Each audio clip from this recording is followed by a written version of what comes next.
यशवंत ग्रामीण शिक्षण संस्थेअंतर्गत आम्ही यशवंत परिवाराअंतर्गत हा आमचा ग्रुप चालतो आहे।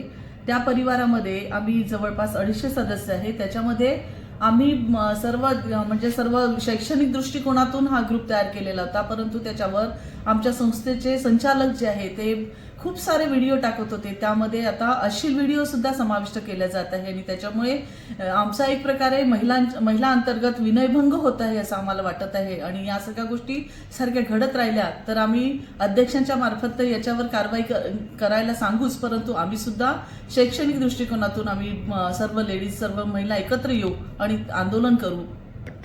यशवंत ग्रामीण शिक्षण संस्थेच्या यशवंत नावाच्या व्हॉट्सअप ग्रुपमध्ये 272 सदस्य आहेत।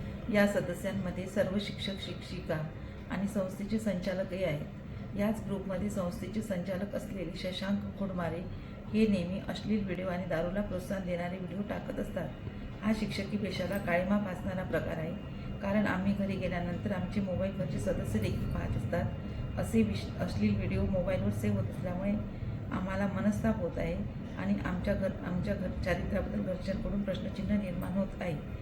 अशा प्रकारांमुळे नोकरी सोडावी की काय असे विचार मनात येत आहे। संस्थेने आणि पोलिसांनी अशा विकृत संचालकावर अजून कुठली कारवाई केलेली नाही।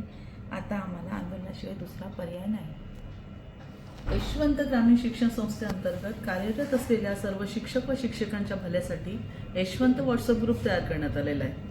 या ग्रुपमध्ये संस्थेचे संचालक शशांक खोडमारे हे जाणून बुजून अश्लील व्हिडिओ टाकत आहे। नाईलाजाने इच्छा नसताना असे घाणेरडे व्हिडिओ आम्हाला बघावे लागत आहे। एक प्रकारे आमचा विनयभंग आहे।